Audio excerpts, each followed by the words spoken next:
Like, look at that. Did you see losers on Twitter celebrating because they thought your house burned down? Yes, they literally celebrated. They are Sam Hyde fans. They like a pedophile Nazi. Okay, they're fans of a pedophile Nazi. I love when those people cheer for my death and destruction. Okay, those are some of the worst people online. Why do you even bring that up as a 40-month subscriber is the question I have for you. Okay, yes, dude. Yes, people who genuinely love the work of a out and about pedophile Nazi despise me so much that they fantasize about my house burning down and celebrate it.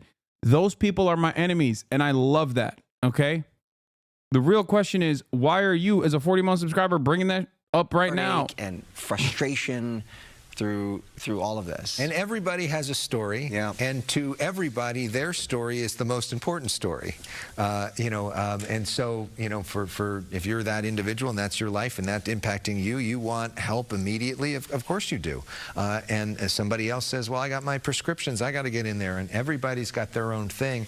And when you think about the multiplying effect, Bob, of how many people are impacted at one time, how overwhelming that is for, frankly, our system of government services, which is not exactly known for working so great for people, and not exactly known for its customer service track record. And now to have this overflowing of the system is really overwhelming. And I think part of the challenge in the days ahead, you think of day 1, day 2, we're in crisis mode, everybody's very forgiving and understanding.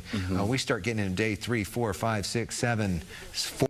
The longest dead-end road in Los Angeles. We got that little fact from our Josh Haskell this morning.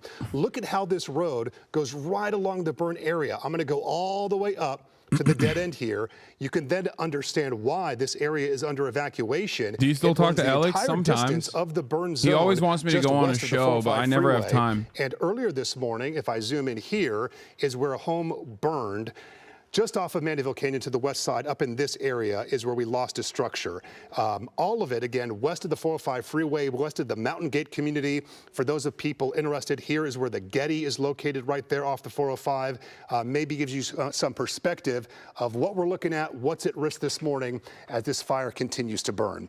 Our coverage continuing right now with reporter Kevin Ozebek, who is in the Brentwood. Alex is the host of Fox 11 that you can hear back into the speaking right now. We've got serious winds coming tonight, right? Yeah, they're still forecast to come and get a little bit stronger, much stronger than what they are now. We've been kind of fortunate when we've been talking about the winds, and we got a little bit of a break, right, from last night to this morning. Really, we've been seeing these winds nearing 10 to 20 miles an hour. Wind gusts a little bit stronger at times, and we've been talking about these pockets where the winds are a little bit stronger. And one of those pockets include that Mandeville Canyon area where things are a little bit gustier. And of course, we talk about how the fire will create its own wind and can get more erratic and get stronger in that area. But because the winds have been 20, 30, 40 mile per hour wind gusts at times, very easily one of those embers from the fires can get carried downwind, and I think that's what happened there with that home. Unfortunately, that burned in Mandeville Canyon. Looking elsewhere, just a quick pan around Orange County. Lighter winds here. We've got some of the brightly colored areas here through parts of the Inland Empire, Corona, specifically 18 to 20 miles an hour. All right, this is the Brentwood Canyon He's part. been standing there in position, ready to go, and he just decided, hey, those flames down right below, they're getting a little too close for comfort as they go up the hill, so he decided to take action, and we can see him now just dumping so much water over there, and a good sign. We love to see that white smoke, right? So just kind of interesting to see the firefight from this perspective as we are literally above it, Mark and Irene. It is very interesting to see their strategy on how they handle each individual home. I mean, earlier we were also hearing chainsaws, Kevin, and they already have the defensible space, but I'm assuming that they were trying to clear additional brush and vegetation that could have posed a threat to this home. Yes, yes, and that's kind of what they're doing here. They're looking at the brush because if you look around, even though so much has burned already and this Palisades fire has just taken acre after acre, I mean, just look to the right of those flames and where all that smoke is coming up. There's more vegetation. There is still a lot of fuel up here, so that's why this is not going to end anytime soon, and that's why this has already been such a long firefight, and why this is going to be continuing to be such a long firefight, because there is just so much brush that can still be burned. There is still just so much brush that is so vulnerable right now. And so much of it about conserving the water. The firefighter was telling us earlier, no need to waste the water. If they're there, if they can control it. And look, if it burns now and they're there, that means it's not going to burn again. So and you saw that firefighter right there almost lose his footing, kind of speaks to the terrain and the conditions that they're working in. All of it is so interesting. I know when we go to a fire and you're on scene, you kind of look to the posture of the firefighters and see, you know, how are they moving? What is their concern level? And seeing these guys here, it almost makes you feel a little reassured that they're ready, they're prepared, they got their hoses, and when needed, they use them, but they're not blasting the water, which perhaps, you know, speaks to the situation, speaks to the lack of an intense wind event right now, because we know the wind is going to increase more. Kevin, that being said, have firefighters at all conveyed to you any need to leave the area, or they think you're okay? So here off of Westridge, these homes, Mark, we've not seen any residents. We've not seen any homeowners here. I think most people have already left because these flames are so close to some of their homes.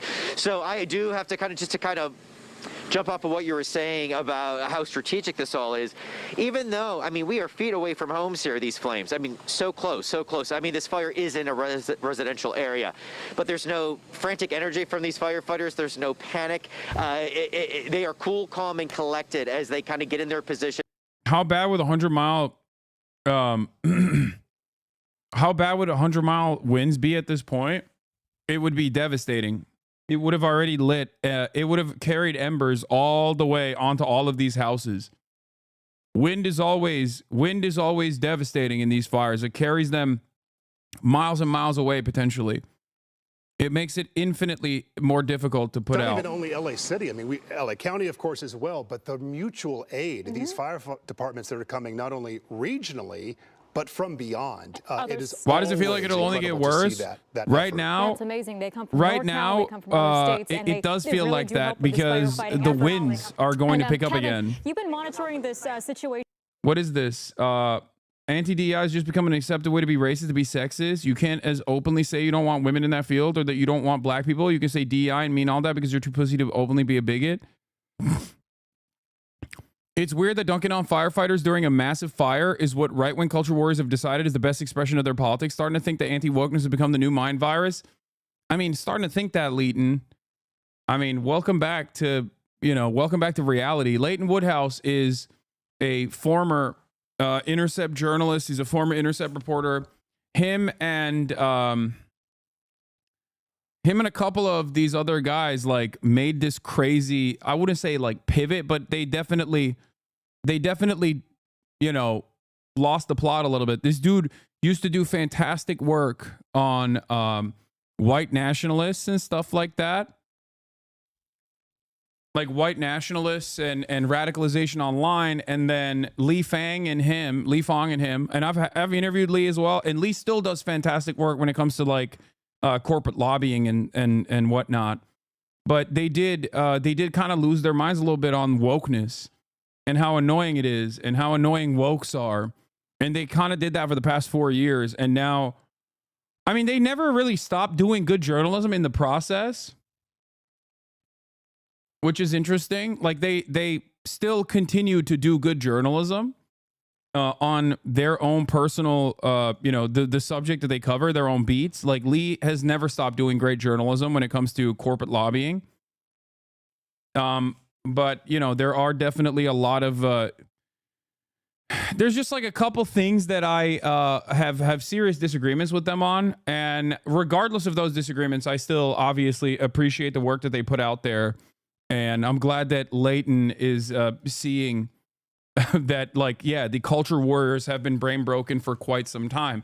Yes, liberals get annoying Okay, liberals do get annoying and have a tendency to be extra annoying and unproductive and engage in like purity spirals or whatever. But this is like unrestricted, unfettered, you know, racism and sexism.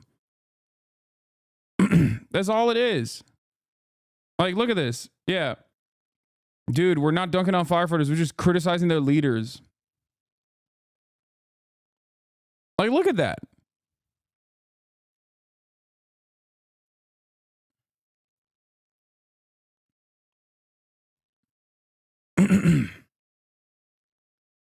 Yeah, the real woke mind virus has always been right-wing nonsense. Anyway, this is something that Elon Musk just retweeted as well. We pretend to work, they pretend to pay us. Old Soviet Union phrase. Infrastructure failing as absentee staff declare more time, more money. A fire chief focused on human sexuality. A mayor luxuriating in a presidential palace in a foreign country. Symptoms of a common broken system. This is from Barry Weiss's Free Press, which of course is also multi-billionaire backed. Remember, the Free Press is Barry Weiss's institution alongside the Austin University or whatever, the University of Austin, or the fake PragerU style unaccredited institution that she created. Basically, these guys are trying to create their own quote unquote independent outlet online when they're still heavily funded by the same billionaires. It's a grift. Okay. So what are they doing? What is Free Press doing in this crisis? What are they doing? Oh, that's right. They're cutting propaganda. Let's take a look. Water to put out the Palisades fire. This is the Santa Ynez Reservoir. It's the water supply basically for the Palisades. When they first started fighting the Palisades fire, they ran out of water extremely quickly. Wednesday, 3 a.m., they were basically out. And there's been a lot of talk on why this happened. So how long has this reservoir been empty for? Since February of last year. There was no communication from the Department of Water and Power to LAFD that there was a water supply issue. The firefighters, when they started fighting the fires, no one informed them that the reservoir was empty. This reservoir holds 117 million gallons of... It's what's crazy about this part of the story is like, yeah, the reservoir is empty because of a thing that your donors don't want. Okay. The reservoir is empty because of a thing that your donors don't want to recognize.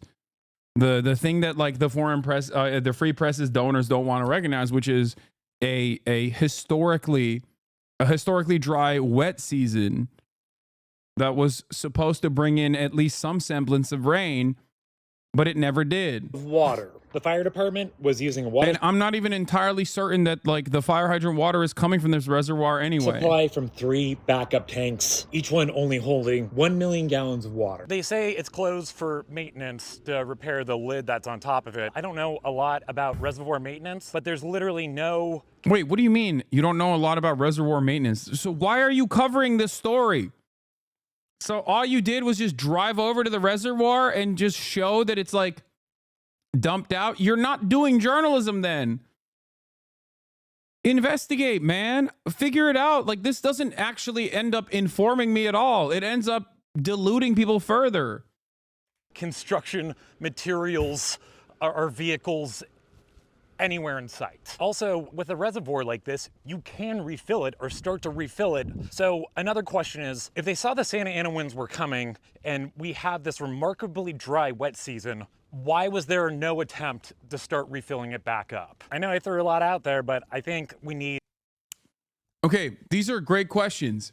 If you are a real journalist, your job is to either A, go to Gavin Newsom's office and direct Gavin Newsom with these questions, or B, go to people that work in water management, either in the state of California or outside of the state of California, and direct these questions at knowledgeable people to find out what the answer is, rather than leaving it as a question in your commentary where the initial hypothesis is that there's mismanagement about. I don't really understand it, but I'm simply asking questions. Like, you're not a journalist if you do this.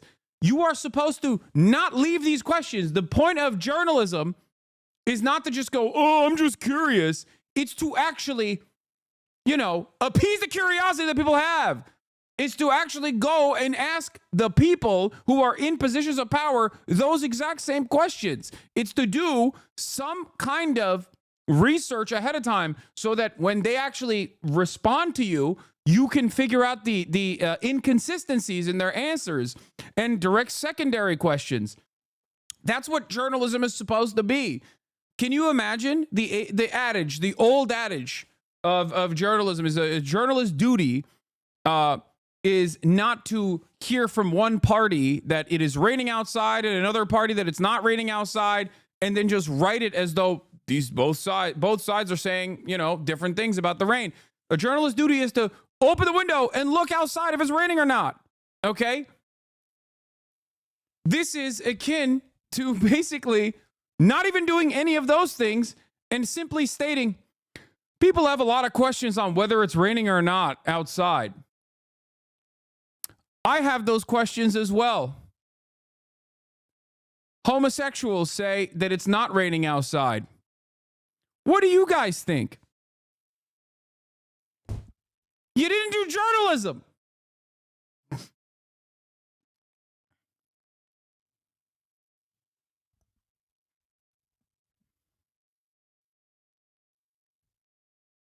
It's so frustrating. And these guys also masquerade as though they're like a reputable news outlet that has some semblance of independence as well, because they're online. Yeah, independent media, by the way. Uber also plans to host an inauguration party in Washington with Elon Musk's ex-social media firm and the Free Press, a media company. OpenAI, Meta, Uber CEOs attend Trump's inauguration events. And the Free Press is also going to be there as well. They're throwing parties. I wonder how that works for their supposed independent status. What a day to be alive for truth-telling. Southern California, as we all experience this together. We know so many tens of thousands of people are under evacuation orders. They are watching this, desperate for information about what is happening to their home. The good news, if you live in this particular neighborhood, is firefighters have made a lot of progress in the last couple hours using. Can ocean waters used to fight fires? Just a question. I know the corrosive long time, but if there's an emergency, yes, and they do use ocean water. The problem with ocean water is that it ends up drying the land even further, so it's a much larger fire risk down the line. It also has the capacity to corrode the fire engines, like the people that are down there that are fighting the fires. It's literally a last resort, which is why it's still devastating, but people have been using that right now.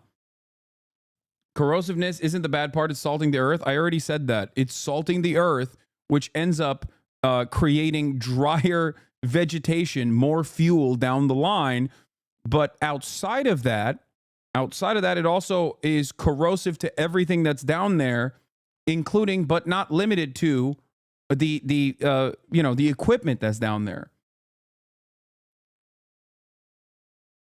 It's a massive issue. It's a massive issue, but it's a last ditch resort.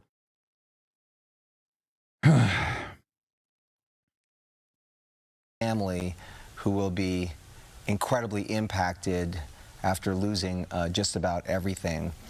These flames continue to burn, and this is in large part because of the dense fuel. Gotta love it when chat does your job, Lamau. What do you mean? I've repeated this over and over again. Michael Moore is the absolute GOAT. Yeah, okay. Let's let's dial this back for a second, and let's take a look at this coverage from last night and this morning. New flare-ups from the and updates overall. And there's a Wall Street Journal investigation on what happened with the water supply in California, in Los Angeles specifically. So Pacific Palisades fire overnight. The toll from these fires growing. At least 11 lives lost. More than 12,000 structures, homes, and businesses damaged or destroyed. more than 55 square miles burned, and more than 150,000 people under evacuation orders. The numbers are staggering, and this home security camera capturing the frightening moments flames close in on a home in Altadena that had been evacuated. Embers flying and taking hold, burning the home to the ground. Just unbelievable devastation there. Here is a look at where the fires are right now. The biggest fires right now are barely contained. We have team coverage, of course. In a moment here, we're going to join residents as they return to their homes now in ruins, figuring out what happens next. But we begin here with the latest on that new flare. Matt Rivers is there. Good morning, Matt. Yeah, good morning, Gio. We've been struggling really for the past couple days to really describe the scale of destruction. And so what we wanted to do this morning, we put our camera up about 10 or 15 feet off the ground. We want to zoom out and just give you a snapshot of one half. Are you going to talk about Greenland or anything other than the LA fires? When have I only stuck to speaking about the LA fires? I've quite literally covered Greenland virtually every single day. I covered Greenland every single day, chatter. Every day. This dude literally makes almost like ban and control burns. Idiots, ban, control, burn, get big fire, weird. This dude really makes a living off you people law.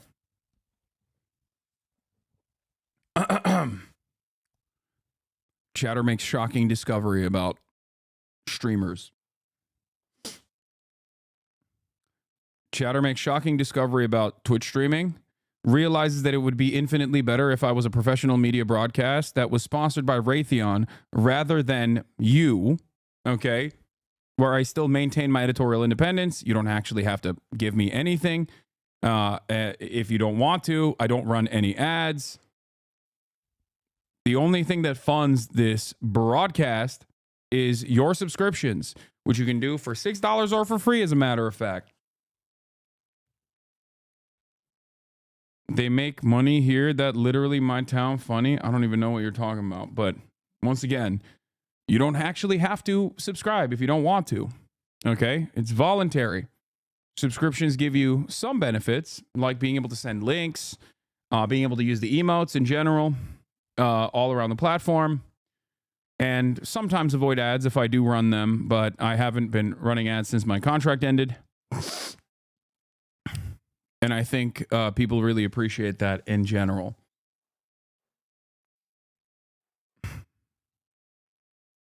Of one block here in Altadena. This was a home here.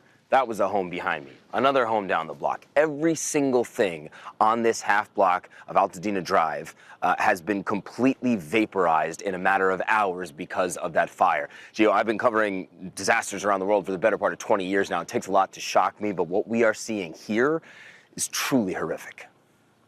This morning, apocalyptic scenes unfolding across Los Angeles as multiple wildfires blaze through the city. With all due respect, I think you're being a little too lib-brain by saying there wasn't much Newsom or the mayor could have done to prevent this. No, that's not what I'm saying at all. You're completely misunderstanding my point. I have been incredibly critical of the mismanagement coming especially from Los Angeles County. What you're failing to comprehend in my statement is that these wildfires are so expansive and so fast in how quickly they spread due to 80-mile winds, due to the Santa Ana winds, that even if you had 1 million firefighters, it would be incredibly difficult to keep it under control. There's a reason why even the professional firefighters are saying the same thing. They're saying, like, yes, we are underfunded. Yes, we are underfunded. Yes, it would be better if we had more funds. Yes, there are certain instances where, like, they run out of water. But having said all of that, like, for example, water hydrants, right? This was a major point of contention in the first day. In the Pacific Palisades, they ran out of water on certain water hydrants. People are trying to figure out why that happened, right? In other places, they're talking about how there weren't enough firefighters. There was just like fires ripping through with no firefighters to combat it, okay? And if you listen to the actual firefighters, if you listen to the fire chief, for example, she very openly says, at the end of the day, fire hydrants are not designed to actually combat a wildfire with 80-mile winds, right? They're designed for structural fires. It's designed to combat structural fires on a city block. If the entire city is on fire, then it doesn't, you know, the water, no matter how many water hydrants you have, you're not going to be able to combat it. If anything, the real, in my opinion, a lot of the mismanagement actually comes in the initial stages of prevention. Okay? The prevention and mitigation methods are busted in general. That is a real big problem.